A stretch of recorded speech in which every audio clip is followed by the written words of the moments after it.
everybody, and welcome back to Odin's movie blog. I am the critic who is a cynic. Hope you're doing well. And today we've got a little bit more behind-the-scenes production news for how the studios, in the wake of the pandemic we're currently going through, are going to be dealing with various ways of distributing their films since the theaters have been closed. Also, we've got some updates on the theater chains currently in China, which were originally set to be released and for certain movies to be released in certain parts of the world, about how there's going to be trying to expand the number of theaters that reopen in China, and how I still personally think that's a very bad idea because I really just don't believe the things that we're being told from that regime. But let's go ahead and get started off with that first order, which is the Resistance pivots to digital release, tape sets virtual premiere, Kino, Lorber, and Music Box Films launch online exhibitions, specialty streaming preview. And so what we see basically is this giant move now for the various theater companies and theater studios, or rather the studios themselves, to instead have these premieres in person, instead of having them in person with the red carpet, etc., having it be a digital release instead of it having to be a virtual premiere. And so some people can get certain access to it. I know that I've already been reached out by Universal because I've been able to get in contact with them primarily thanks to my friend John the Flick Pick. But basically what I was able to do was be able to request a certain time to get access to one of the varieties of streams that are going to be offered, to be actually watch the movie live as it's premiering with other people who've been given access. And so that's one way that they're getting around it, is they're saying, okay, we're still releasing the movie. It's just going to be firstly for media types to be able to have access to. And since we can't get a theater itself to show the movie in, we can show it online instead. So if I am indeed allowed to and invited to partake, because the way it works is that you request it, and just because you request it doesn't mean that you necessarily get that. But if I do, there's a few movies that are currently already been released. Actually, Universal's doing something very similar to this with their films like The Invisible Man, Emma, and also to a couple other movies that they have. And so we'll wait and see if this indeed is going to happen. But it looks like we actually have some breaking news now that I'm looking at the top of my head, because originally I was going to talk about how cinema closures, Hong Kong orders shut down, Japanese, Korean chains are also closing. This was actually a recent change because there was actually thought of them reopening some of them. But as you can see, some breaking news that we have right now is that China is now reordering the closings of all of their cinemas nationwide. Exclusive. China is reshuttering all of its cinemas nationwide as it continues to battle CV, according to Deadline sources. The country's National Film Bureau had contacted all exhibitors today, saying that the venues must close again with no immediate time frame for reopening. The news has begun to spread across popular social media for service Weibo. This weekend, a ray of light seemed to be shining from the Middle Kingdom when more than 500 cinemas reopened their doors to the public after being closed since late January, though largely no one turned up, which, again, does not surprise me all that much, because to me, this is China trying to say, hey, look, everything's on the up and up, and we're doing so much better now. But then they realize, oh, we can't really do that anymore because the eyes of the world are still on us, and so we can only do so much. That represented only 4.5% of the country's cinema real estate, so not a whole lot of movie theaters were set to reopen anyway, and did not include its major change. But there was optimism that this was the first wave and that others would follow suit in the coming weeks into April. As we reported earlier, the city of Shanghai was set to reopen a further 205 cinemas on Saturday. Again, that's the report that I previously had up that just got updated as well, indicating that this latest update appears to be a sudden U-turn in policy from a national level. The spread of this disease has slowed considerably in China recently, with only one locally transmitted case recorded in the last 3 days. I don't buy that for a second. However, there have been a spike in imported cases, with some 53 being reported yesterday as having come from overseas. And I imagine that this is going to be what the communist regime over in that country will start to push for, is to say, oh, well, we fixed it on our end, but now it's because of other foreign people coming into our country that's bringing things back to the brink where they were before, probably ignoring the fact that it's still pretty bad to be in that area, to be in that instance, because let's be honest, the communist regime does not have a good handle or good grip of what's going on here, seeing that they, at the very least, obviously there's conspiracy theories saying that they're the ones that created this thing. I would not go so far as to say that. I'm still waiting for all the evidence on that. I think there's good evidence on both sides of it, but what we can absolutely agree with is that there is clear evidence that they lied about this all the way back of, getting back towards November, December. They lied about it. They covered it up about whether it was going to pass person to person. It sure enough did, and it caused caused it to be spread all across the world. And the reason why you have so many thousands of people dying now in Italy and other parts of the world is mostly due to the fact that China did not want the truth to get out there, silenced many of their doctors, and have gotten to this point in this position at the time we're in. So all the theaters that were set to reopen at one point, they are no longer open. They are now closed once again. And now we find ourselves basically back to square one because we thought to ourselves, oh, China's showing some rays of light and hope. Now that seems to be dashed. Now there seem to be a lot more questions than answers going on with the current state of the film industry. And if I had to guess, I don't think that we'll have movie theaters opening across the world probably until the next month at the very least, if even then. And even then, when those theaters start to reopen, it's going to be on a much more limited, small basis. And in fact, there are certain articles circulating that you could potentially see companies like Budweiser or other companies like that basically give money to the theaters to be able to allow them to show movies for free to try and get more people back into the theater, because it's a way of incentivizing people to want to leave their homes and actually give the theater a shot. Now, of course, I think we're still, again, about a couple months away from that being really happening to the point of massive amounts of people going out to the theaters.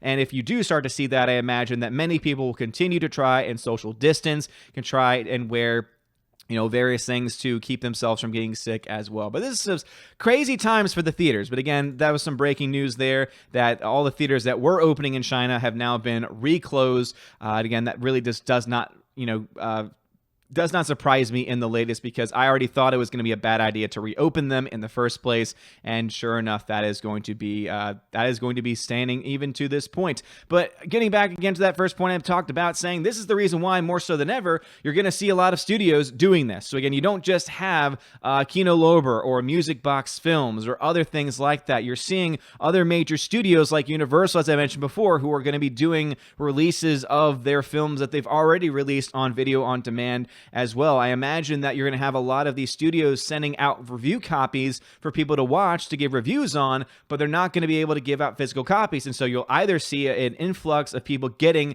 their own personal digital copy to watch at home, or to what they're doing here in this specific article, pointing out that they're going to have basically these live streaming events where people are going to be invited to this virtual red carpet, right? This virtual conference. And it's kind of amazing. That's kind of where we are right now, right? I'm, as a teacher, doing virtual classes at this point. Of course, I pre-record mine for now. Eventually, we might lead into doing some live classes too, just to have that sense of interaction.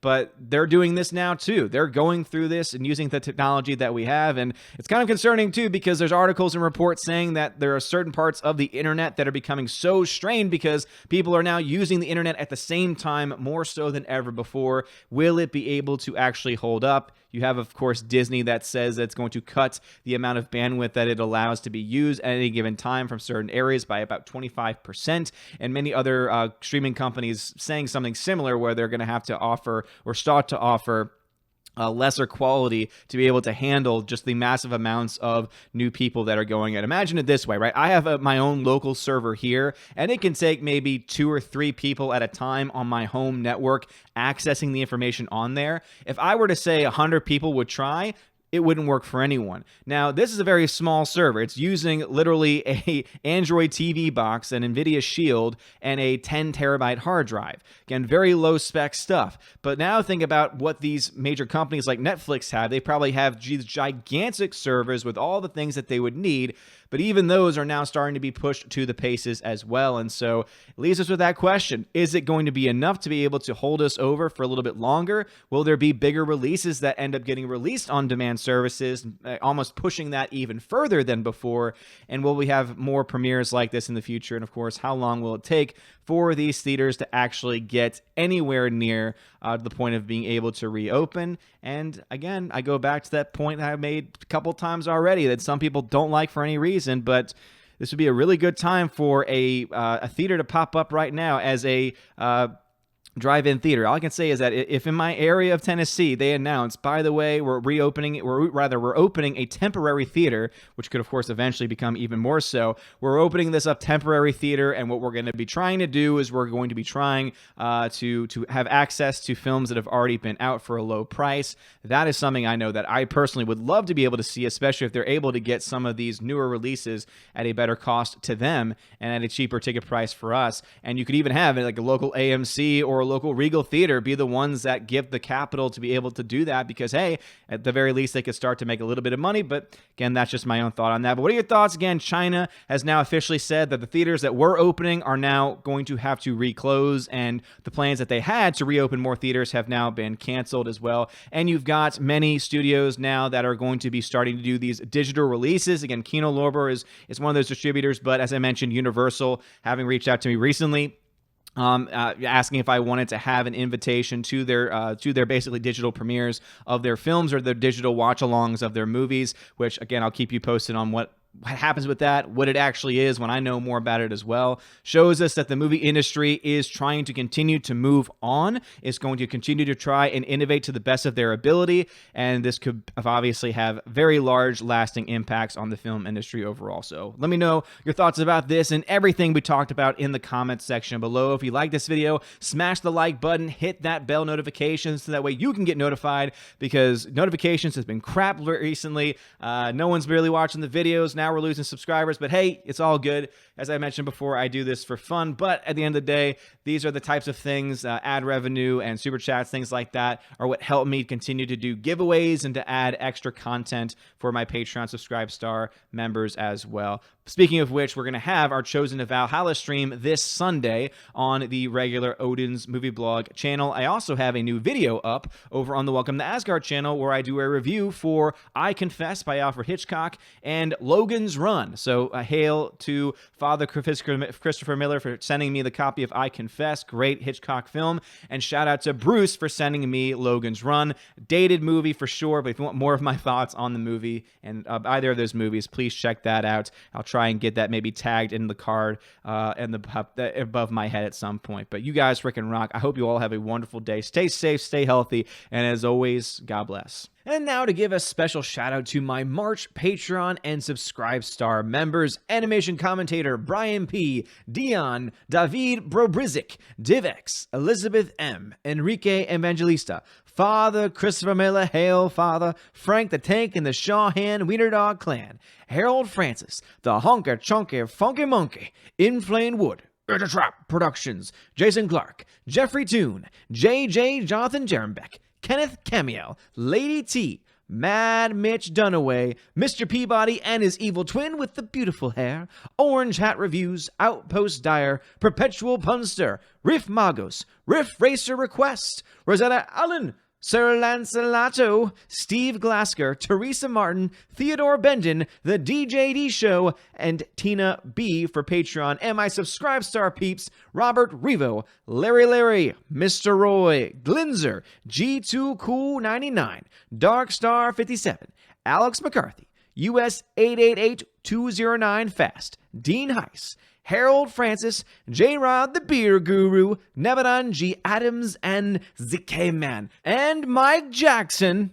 Thank you all so much for being my Patreon and Subscribe Star members for the month of March. You are all amazing people. Thank you so much for the support, and I hope that you are enjoying your perks. If you do not know the perks that you get, make sure you read again through all the perks that are listed, and also check your messages if you're over on Patreon, because if you are a $5 and up backer on Patreon, you get special access to giveaways over on the Discord. I send out messages with a link to join the Discord server. I will then hook you up over there, and you'll have access to some really cool giveaways. I give away 4Ks, Blu-rays, digital codes, try and give away at least a couple of big movies, 4K Blu-ray titles a month, and try to do at least 2 to 3 giveaways for when it comes to digital download codes. And I might try and do a little bit more this month as well, because I'm always trying to add extra stuff to it. And also, if you are a $10 or up backer, then you have access to a special podcast that I'm starting to do with John the Flick Pick. That's right, John Flickinger of the Flick Pick channel. We're having a lot of fun with the podcast, and so expect that every couple weeks. And of course, also any